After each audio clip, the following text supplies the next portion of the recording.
I want to hand over now to our team that have just come back from Ethiopia. So Francis, let's stand and give a great big round of applause to Francis and the team if they come and sit at the front here, and they're going to now lead us and tell us a little bit about their missions trip.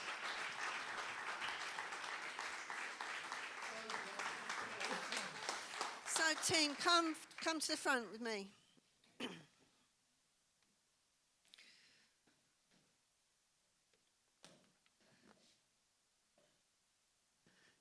So we have got a video to play, if that's okay, Liz.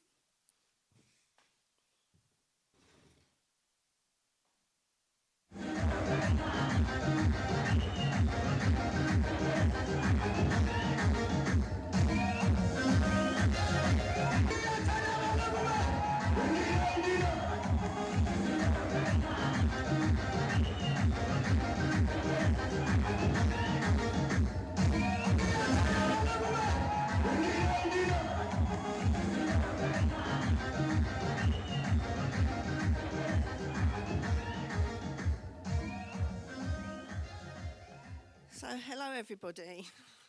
It's good to be here and be able to have a chance to tell you what we got up to in Ethiopia, why we did it, our experiences, and where we go from here.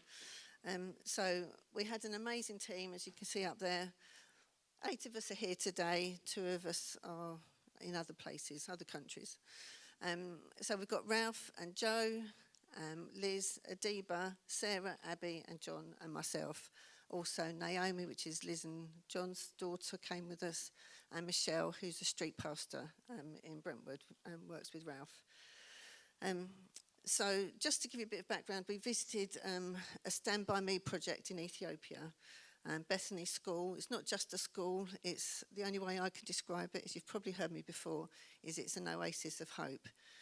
You drive through the town on the road up to the project, and as you go through those doors, it's a completely different environment. It is full of hope. That's the only way I can describe it. So we are going to, sorry, my notes are really messy. So when we planned what we're going to do today, to talk about, there was far more than we could fit into one session at all. So please forgive us if we go over a little bit. I know it's been an unusual morning so far. But if we can't fit everything in, feel free to come and talk to us. We'll all be happy to tell you more about what we did over there and how things unfolded. So also, I just wanted to say, between us all, we're going to talk about our experiences, and some of these may be upsetting for you to hear, and they may be difficult for us to tell. So please bear with us. Don't feel guilty about it at all, but do consider how that feeling can be translated into some kind of action. So I will hand over to Joe. Yes. You're the lucky one. Got to remember what I was going to say. So I'm Joe, if you don't know who I am. I'm Francis' son, Ralph's son. Yeah. So I was in charge of the sporting activities that we were doing in Ethiopia, and we did them every day through Monday to Friday. That included football for groups, group 8 to group 6 to group 8, boys, and girls were doing volleyball as well. The first thing I came across is that the kids are extremely energetic, and I was bombarded with kids, I think, left, right and centre, and I think I was probably carrying about 3 kids at one point in my arms.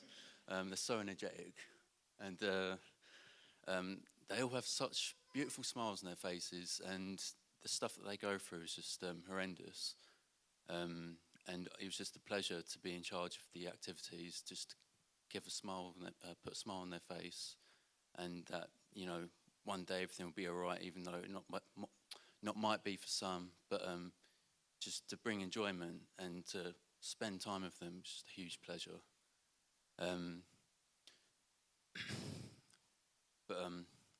Yeah, it was a pretty dark time, I think, at some points when we're doing all the food packages. I don't know if John's going to speak about that a bit more. But you know, all the kids that go through school and they go through all these experiences, starvation, diseases. Some parents don't have any limbs and they can't look after their kids. And when you're spending time with these kids and you're playing football and they're just, you know, giving it 110%, kicking a ball, punching a volleyball in the air, and they're just having the time of their lives. It's and they still have the faith to call out Jesus, and you know, it's a huge pleasure just to bring that faith to them and spend this time with them. I think it was just an amazing experience. Yeah.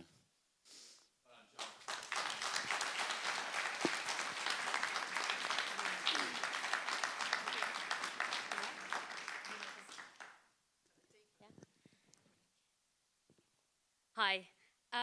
So when we arrived back into the UK, I couldn't sleep that evening. So I wrote down what I was feeling, and I want to share that with you guys. There's a saying that you remember the moments that change your life. For me, the trip to Ethiopia was one of those moments. I traveled to Ethiopia with a team of people I had never met before, to a continent I had never ventured to, and to do something I had never done, which was to volunteer for a children's charity.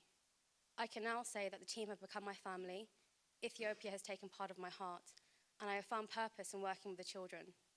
Our days were pretty packed, from breakfast around 8 a.m. sharpish, leading activities with the kids. I led the science lessons, lunch, painting classrooms, delivering food parcels, dinner, spending time with the kids who lived at the home, and then doing some reflecting in the evening. The team agreed that the hardest part of the day were the food parcels, as this is where we ventured out of our safe compound to visit the most neediest families and individuals. We witnessed firsthand the dire poverty and heard the people's stories. I cannot begin to explain what I saw, as I'm still trying to process it all, but what I would like to do is share with you how I feel.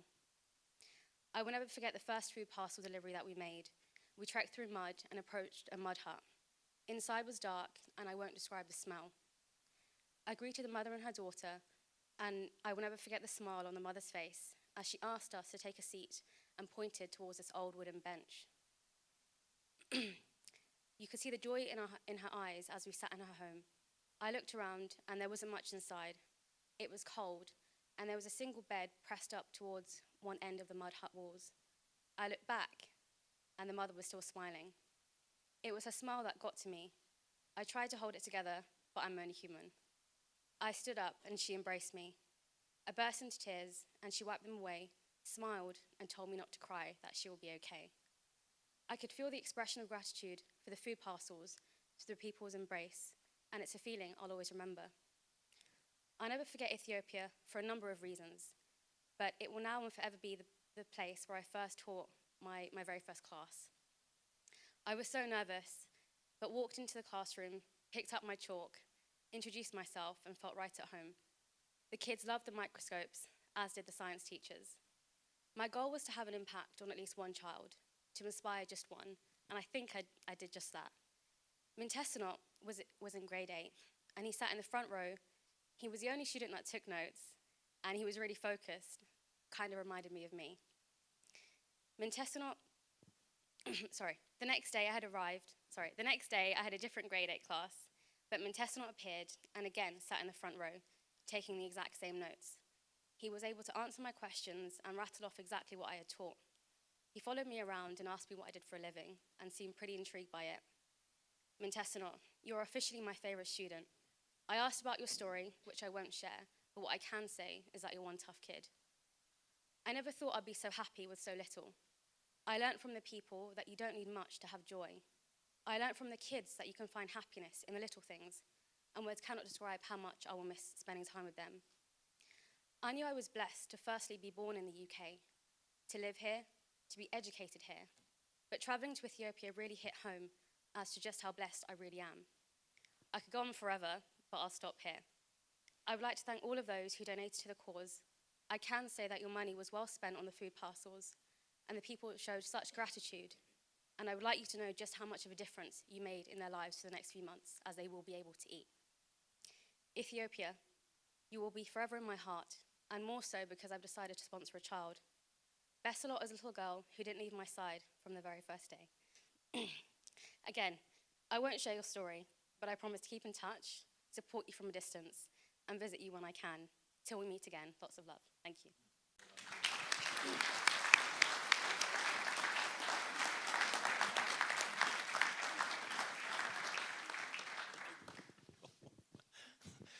Francis told me to make a lot of notes this morning, but already, even before I've started, I'm going to go off grid.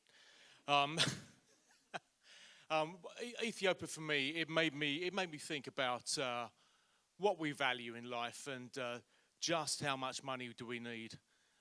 Ethiopia, we spend all our time in the West working hard for our money. We sit on a pile of money, we retire, and then we die. And what relevance is that really for us in the West? What significance do our lives have on the whole? But anyway, that's my little point. I've just lost my notes, Francis. Oh dear. That's it. Okay. Ethiopia, yes, the poverty was extreme. We're in a cost of living crisis, or at least we think we're in a crisis. You ain't seen nothing yet. 23.5%, according to the World Bank, 23.5% of Ethiopia is in abject poverty. That doesn't mean that they can't afford the latest iPhone. It basically means that they are wondering where their next meal is coming from. And we saw some real significant hard cases. Stand By Me certainly does a lot more than what I thought it did. I thought it was principally involved in children's education, but it actually it spreads wider than that. It helps the community. It helps the children's families. In many cases, it pays their rent and feeds them as well. And certainly, we went around giving out 100 food parcels to feed 100 families for 3 months.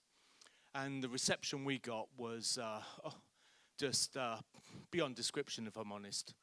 I found it very hard to receive the thanks that they gave to us and the accolation and the pedestals that they placed each one of us on. It was very hard. But the joy on their faces, we basically were distributing flour, oil, spices, sugar. I mean, to be honest, pretty basic stuff that none of us would get excited about. But to them, to receive this, it meant 3 months of relief from struggling for feeding their families. And it was truly amazing. Many of the people, these people tend to live in mud huts made of manure or mud, certainly mud on the floor. The houses are measured between about 10 and 8 foot square. You have a family of anywhere between 3 and 6 people living in these places, and everything happens in that house. They cook in the house with no chimneys, no lighting. Every of the houses that we went in was dark. By our standards, it was we wouldn't even consider it a garden shed, and we were a real blessing. And I think I'm there now. Yeah.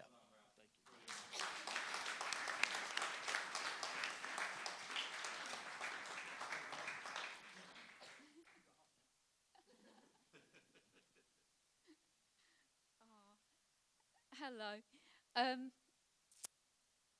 I'm actually going to talk about Brooke, who is the director of the Bethany Project, because he had such an impact on me, and I think we should all hold him up in prayer, because leaders need prayer. I knew nothing about Brooke until 3 days before we went to Ethiopia. There was a Zoom interview scheduled between Ahmed, who's here, who's the director of the whole of Stand By Me, between Ahmed and Brooke, who's the director of the Bethany Project. And that interview was open to be watched, and our life group watched it together. And in that interview, Brooke tells of his childhood experience, how he came to be involved with Stand By Me, several inspiring stories of individual children, and what the plans are for the near future. I'm not going to repeat everything in that interview because that is now available for viewing on the Stand By Me website. You just go onto the website and you'll see Watch Our Event, and you click on it, and that's about 45 minutes, but I really urge you to watch it. It will be 45 minutes well spent. But from watching that interview, and Brooke describing how he grew up, I had so many questions. He was clearly a man of God, and I wanted to know how he came to faith from everything that he described. And I was surprised when I mentioned it to Frances for her to say, well, you'll have the opportunity to ask him yourself, because we'll be spending lots of time with him. And I think I sort of imagined someone with the title of director to sort of be a bit separate, to be working in an office room somewhere else. But I couldn't have been more wrong. He was so hands-on with everything. And I've since recognised the background of the Zoom interview was actually in the communal living area where we as a team had our meals. So, you know, he wasn't separate in an office somewhere. He was there at 7:30 every morning when the children came in for their breakfast. He was there in the evenings if it was one of the children's birthdays that lives in the care home there. He knew each of us in advance. He knew what activities we would be running in the mornings, and he'd pre-arranged which children they'd be suitable for, and which children would be going to which activity and on what day. And he came with us on each of the food parcel deliveries. He knew every child, he knew where they lived, he knew their family members, he knew their circumstances, and you could tell that he had the trust and respect from each of those families and everyone that we met.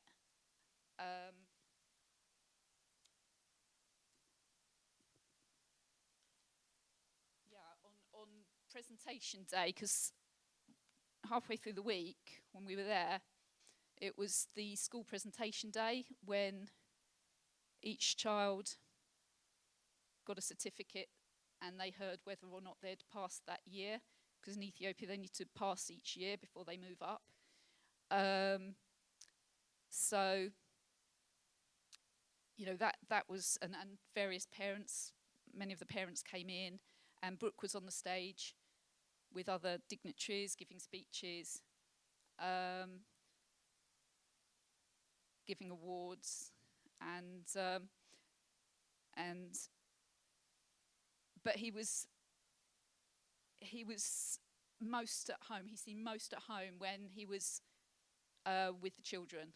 You know, he often had a child on his shoulders, in his arms, on his lap, by his side, regardless of the child's cleanliness or their health. You know, some of the children are known to be infected with HIV, and he's not fazed by that. He doesn't discriminate, and he'll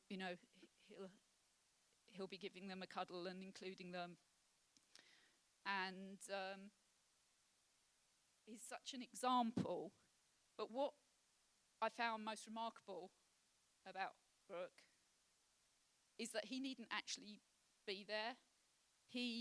And if you listen to the interview, you'll learn that Brooke himself grew up in a village in poverty. He managed to escape, really, through education. He went to university. He became a lecturer. And he actually had the opportunity to go to a university in Belgium to do his PhD, which he had dreamt of doing for a long time. But he actually sacrificed that opportunity through meeting Ahmed, through seeing the work that Stand By Me does. And he gave that opportunity up to return to his hometown, where in normal circumstances he would never have wanted to have returned. But he's gone back there, and he's now the director of the project, to give as many children the opportunity to escape that cycle of poverty as possible. But in doing so, he himself lives and breathes that. He lives in the village. He goes to church in the village. He is married and is bringing up his own son in the village. And I think that is a tough call.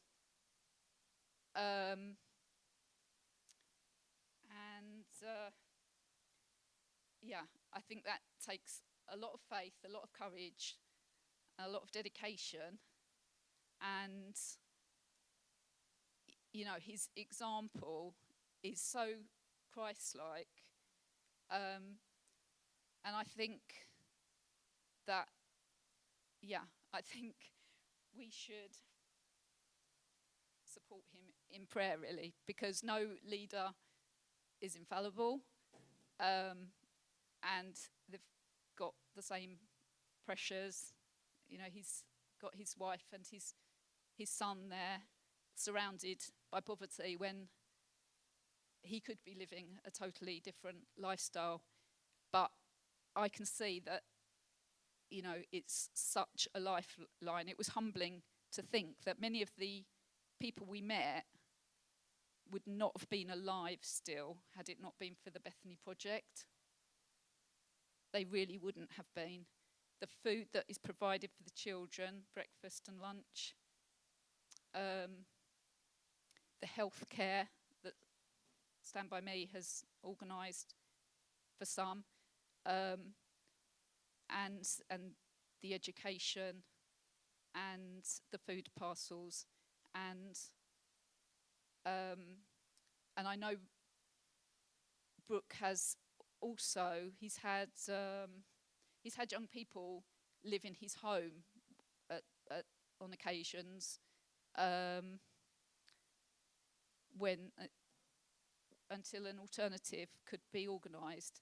And I heard him say that he would give up his own income if it were needed. And I just think we should be able to support him. And also I'd like to extend that to prayer support for Ahmed, who has the responsibility for the whole of Stand By Me, because I'm sure Ahmed, as indeed Brooke, has to make decisions, really hard decisions every day. And don't forget to watch that video on the Stand By Me website.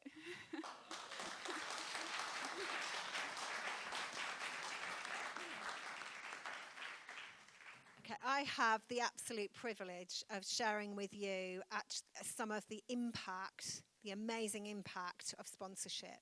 So if you sponsor a child, from the bottom of my heart, I say thank you. So I'm going to, I think if we can we go back? I think we might have, I'm going to share mainly one story, but two others. And Sarah's right, none of them, get my words out. I don't think any of these three children would be alive without Stand By Me and sponsorship.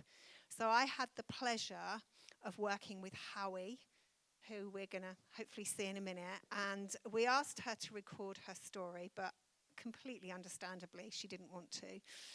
But what she did say is that she would just give us a video clip of her name and that she's a Stand By Me child. So is it possible to go back?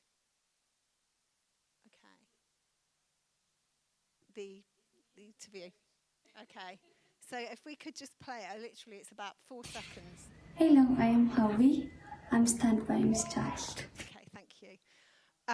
So Harry worked with Naomi and I spent time with some of the older girls, maybe 14, 15-year-olds, and we did pamper sessions for them. So we washed their feet, we put foot masks on, we painted their toenails, and we needed an extra person, and so Howie worked alongside us. And on the last day, on the Friday, her and I spent some very, very special time together. So what I wanted to do was do everything that she'd done and more for her fellow students. So I washed her feet, we had a lovely time. And she shared with me her story, and I'm just about going to hold it together, okay? So Howie was born into a Muslim family, and her first memories were living on the street. And you think of Ethiopia, don't you? Think a bit about being hot. Actually, where she lives is quite cold.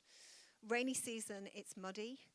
And she remembers being cold and wet and dirty and hungry. And she talks about how people would throw scraps of food. Now, our scraps of food and scraps of food in Ethiopia are a million miles apart. She talks about the unmentionable slops being thrown on her. And I'll leave that to your imagination. And she talks about loving her mum very dearly and also being very scared. And a relative's family took them in. And I think they were hoping that this would be brilliant, but unfortunately it wasn't. And her mother was badly treated. And then at some point it was decided that they would move on somewhere else. I don't know, intuitively, Howie was very scared. She was still very young. And she ran away to a neighbour's house. And fortunately, the neighbour knew of Stand By Me.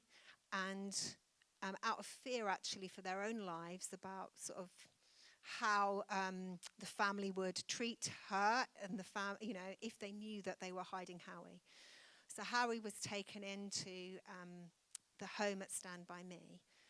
Very tragically, her mum died. And at that time, she didn't know that she had a father. And she did meet her father, but that didn't work out because her father had moved on and had another family at that time. And Howie said when she first arrived in the home in Bethany School that she was dreadfully unhappy.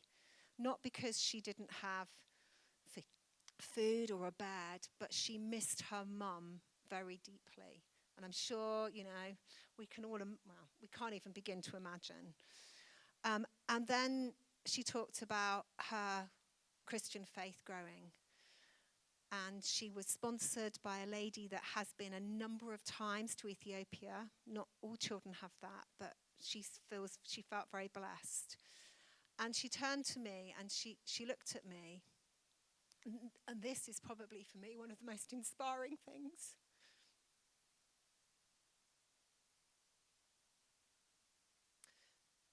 And she said, I realised one day, Liz, that if I was upset, then Jesus would be upset with me. And she said, look at what he's given me. And she said, from that day on, she said, whenever I'm sad, she said, I choose to rejoice in that Jesus saved me. He didn't only save me in terms of physically save me, but he spiritually saved me. And you think, Liz, get a life. You know, it goes back to what some of the things you were saying, Ralph, around what do we worry about? And she was the most beautiful. She was 19, inside and out. And I learned so much from Howie. She was an inspiration. Without Stand By Me, without somebody choosing to sponsor her, she probably wouldn't have made it off the street. So, you know, I suppose if you're in any position to think about sponsorship, please do. It changes people's lives. 2 other short stories. One is a man, I suppose now, called Josie. Josie was one of our translators, and he was one of the first Stand By Me children in Ethiopia. So I think it's 17 years that been in Ethiopia.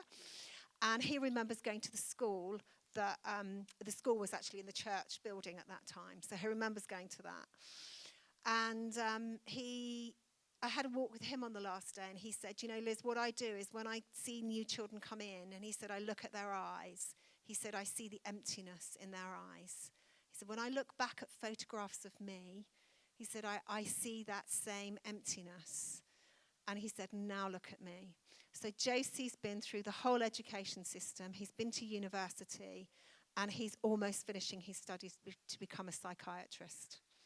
That is a boy that was rescued in a village in the mountains that now has absolutely changed his life.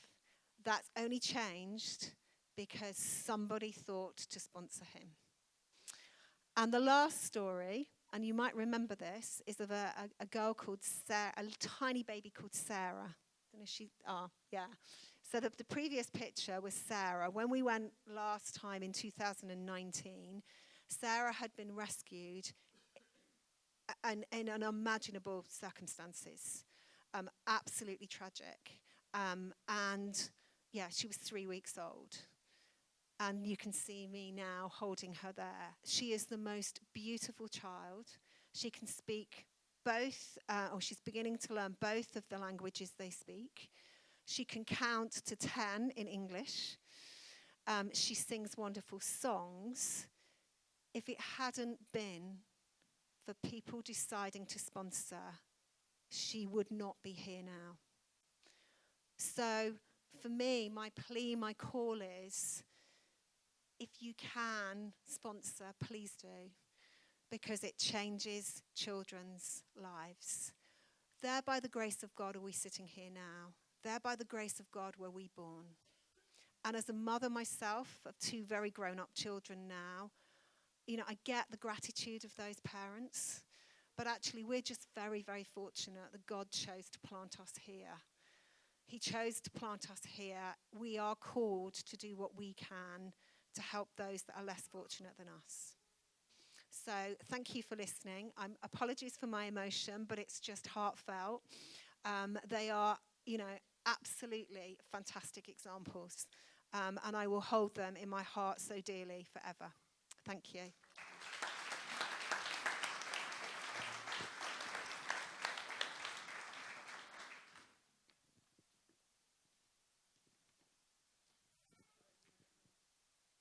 No, not at all. Good morning, Sawyers Church. Slightly muted response. When I greeted Bethany School, the response that I got back was, "Good morning, teacher." How amusing was that? I've been asked to share with you a Bible verse from the school to Sawyers. And it reads, John 15:15. Henceforth I call you not servants, for the servant knoweth not what his Lord doth. But I have called you friends, for all things that I have heard of my Father I have made known unto you. Esetu also wrote a song during our stay for Sawyers, which the worship band can perhaps work on to get the congregation to perform at a later date. Esetu, who's in a church choir, recorded a duet of the song with a member of the team, who is vocally challenged. So the consensus of the team wasn't to share this today, as it might detract from the messaging back to the church. As a bloke, I didn't cry much before I met Liz.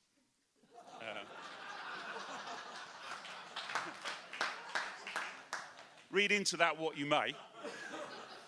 But Ethiopia has taken that to a whole new level, both in sadness and in equal measure, and more joy. Come with me then to Ethiopia and see what I saw.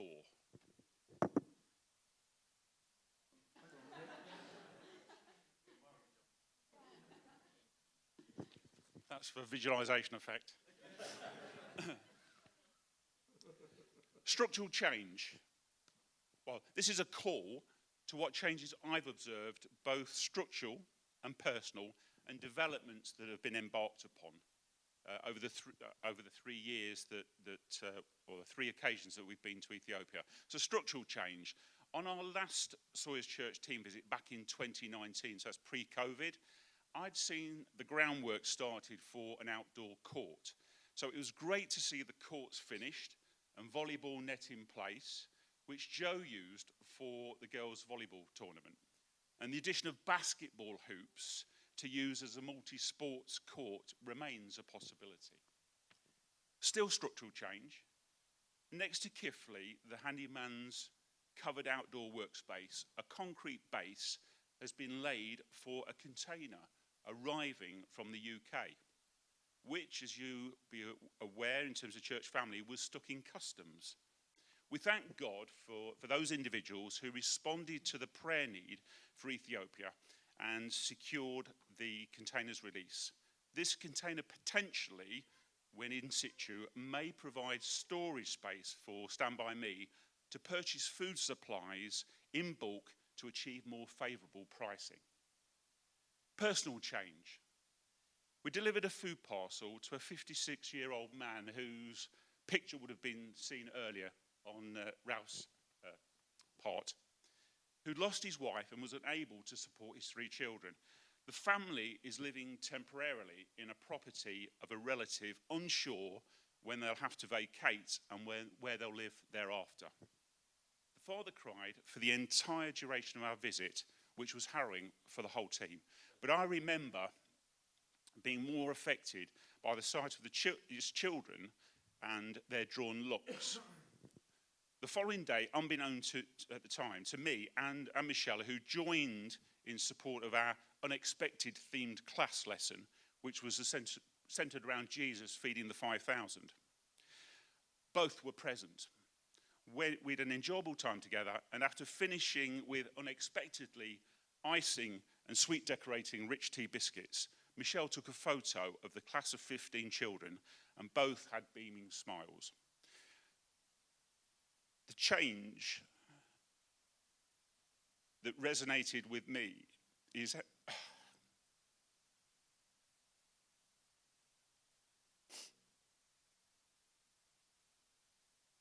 how our SBM, Stand By Me, Bethany School, can be an oasis for children, to be themselves, joyful, and removed from the real-life pressures outside of that safe, supportive, and encouraging environment. Developments embarked upon. I'm going to show you a Stand By Me media piece around their high school building project, at the end of which I'd like to share some key takeaways. Roll VT.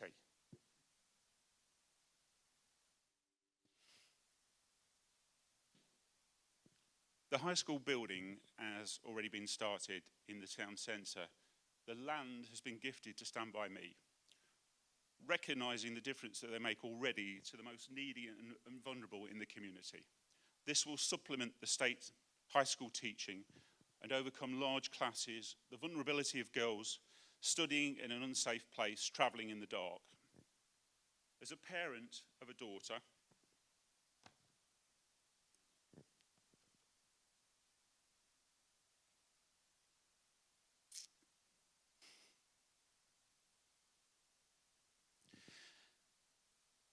can't help but be moved to mitigate those risks, provide equal opportunity with the boys, and enable the academic achievements of Bethany School to continue through high school.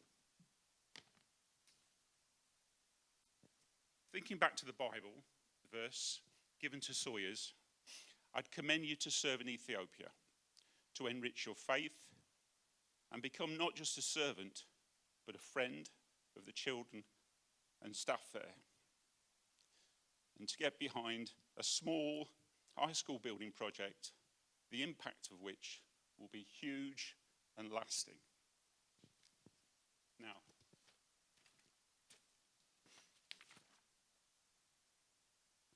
brace yourselves. I'm going to sing a song that we were sent from Ethiopia to Sawyers. But no, I'm not going to sing. I'm going to read it. Let me sing to the Lord. Let me sing to my Saviour. He is my King, my everything. Jesus, Jesus, Jesus. He is my true friend. The time I am feeling loneliness, he encouraged me with his words. He is my true shepherd, called me as a friend. I am lucky to be called his child. Let me sing to my Lord. Let me sing to my Saviour. He is my King, my everything. Jesus, Jesus, Jesus, he is my true friend. Let me praise my Lord for his providence. I am living in his presence. He makes me lie down in green pastures. He leads me behind still waters. Friend, friend, Jesus is my friend. Let me sing to my Lord. Let me sing to my Saviour. He is my King, my everything. Jesus, Jesus, Jesus. He is my true friend. Thank you.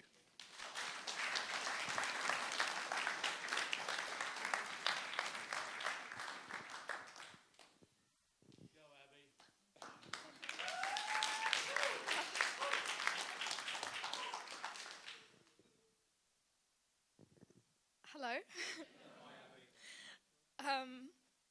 This is my call for mission. Oh no.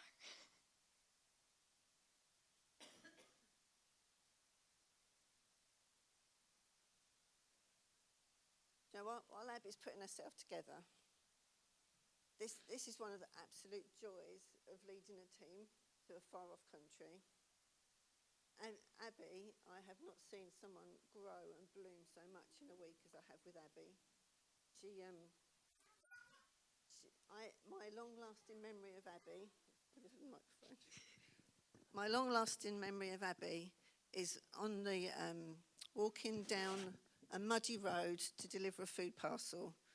And at the time, all of you that were involved in the hearts, we had some hearts that we were giving out to the families. And Abby had sole responsibility of the bag of hearts. And she was skipping down this muddy road, swinging her bag in the most joyous way, that she was at home in a place that she loved with people that she loved. And she came home a different person. I don't know if she's going to get any words out now, but we'll give it a go. I'll stay with you. Okay. So, this is my call for mission. And I am really starting to wish I'd written something, anything. But my plan was to just pray about it and hope that God would speak through me and have me just say the right words that might hit the right person at the right time in their life. So, this is all completely faith-driven, which says a lot about me now and the trip that we have just been on. Because for me, that was all completely faith-driven. It was so far up my comfort zone. And by far the biggest thing I've ever done, which for an 18-year-old isn't necessarily saying very much, but still. Oh gosh.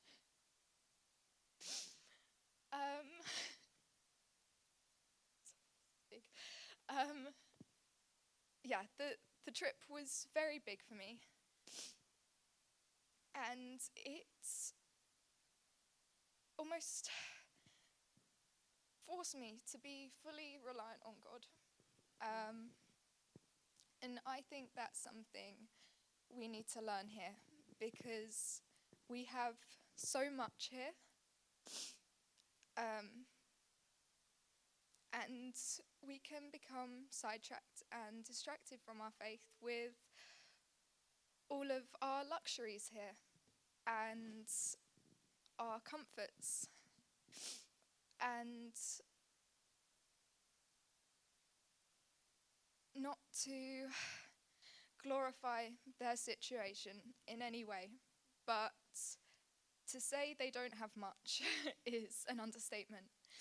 But they are the most actually happy and faithful people I've ever met.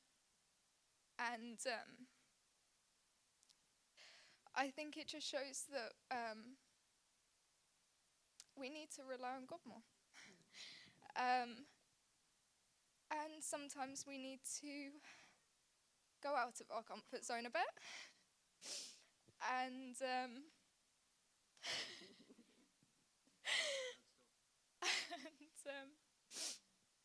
oh dear. Yeah, we need to rely on God more, because truly, through him, anything is possible. And I hope that me standing up here might be a bit of proof that that's true.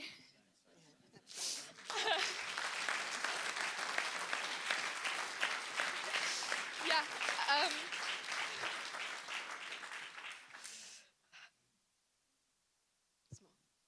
Small. Yes.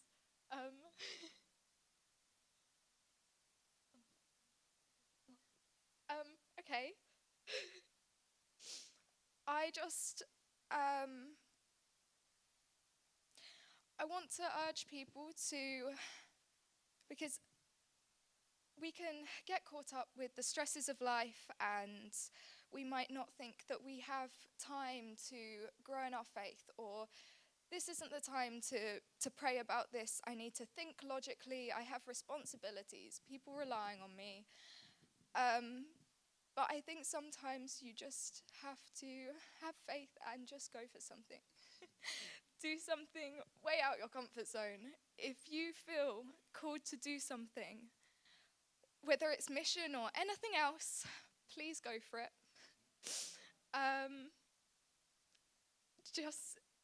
Don't be afraid, and don't let anything stop you from pursuing your passions or what you feel called to do, whether that be your gender, your age, disabilities. Don't let that stop you. Even if you're not doing things in the way you see other people doing them, or in the way you think you should be doing them, you will find your way to pursue your passions. You will find your way and you will find your place. So dream big. Dream big.